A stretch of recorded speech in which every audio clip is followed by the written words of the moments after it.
7h46, Sud Radio vous explique, la délation peut vous rapporter de l'argent. Comment ? En dénonçant un voisin, ses parents ou même son conjoint au fisc. C'est très sérieux et on va tout comprendre grâce à vous, Jean-Philippe Delsol. Bonjour. Bonjour. Avocat fiscaliste, merci beaucoup d'être avec nous ce matin pour essayer de comprendre, parce que ça semble un peu incroyable comme histoire quand même. Est-ce qu'on peut réellement se faire de l'argent comme ça en dénonçant un fraudeur au fisc ?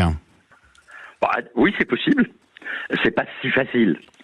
Depuis toujours, en fait, l'administration fiscale a la tentation permanente d'utiliser des informations qu'elle obtient de manière un peu particulière. C'est le voisin qui dénonce, c'est le beau-frère qui dénonce, etc. Et en fait, dans ces dénonciations, il y a toujours à boire et à manger. Et c'est pas toujours nourrissant. Oui, parce qu'il faut des preuves solides, quoi. Oui, il faut des preuves solides. Alors, par contre, ce qui est dangereux, c'est qu'on légalise la délation. Et la légaliser, c'est en fait légaliser une espèce de société de la turpitude, parce que dénoncer, c'est quand même pas bien beau, quoi.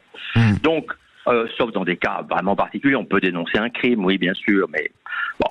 Alors, en fait, si vous voulez, c'est intéressant parce que l'administration le pratiquait, mais au début des années 2000, en 2003, l'Assemblée nationale s'en était mis en disant, attendez, de temps en temps, on rémunère des délateurs, c'est pas bien, on arrête, on interdit. Alors, on a interdit la rémunération.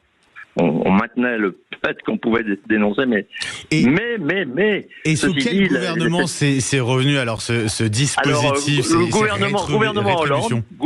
Gouvernement Hollande. Dernière année du gouvernement Hollande, en 2000, loi de finances pour 2017. On dit non, mais il faut rémunérer les. Alors là, quand on veut faire des politiques de la turpitude, on trouve des jolis noms pour l'habiller. On a appelé ça, non pas des dénonciateurs, mais des aviseurs. Alors on a dit qu'on allait. C'est pudique, oui. Oui, c'est pudique. Oui. Donc on rémunère les aviseurs. Loi de finances pour 2017. Alors on a fait. Puis alors en plus on y a été doucement. Vous voyez, on a dit on fait une expérience de 2 ans. Et puis l'expérience, elle a été renouvelée en 2018, en 2020, en 2022, et 23, et encore 24. Voilà, et maintenant elle est pérennisée en quelque sorte. Alors est-ce que ça rapporte beaucoup ? Finalement, il n'y a pas tant que ça de gens qui dénoncent d'ailleurs. Mais quand même, alors on a un peu encadré par la loi, ce qui est encore moins joli d'une certaine manière. C'est-à-dire qu'on dit, oui, mais il faut que la fraude dénoncée soit d'au moins 100 000 euros. Et puis, on va pas verser plus d'1 million. C'est quand même 1 million, hein. Bon. Alors, en fait, le résultat, on n'a pas tous les résultats parce que pudique, elle l'est jusqu'au bout, l'administration.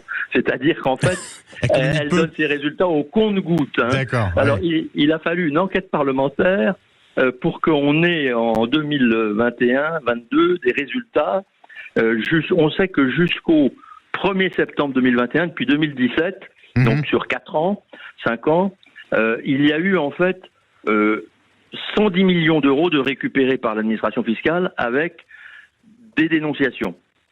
Et sur ces 110 millions récupérés, l'administration fiscale, elle a versé 1,85 million, 1 850 à des aviseurs, à des dénonciateurs. Donc, mais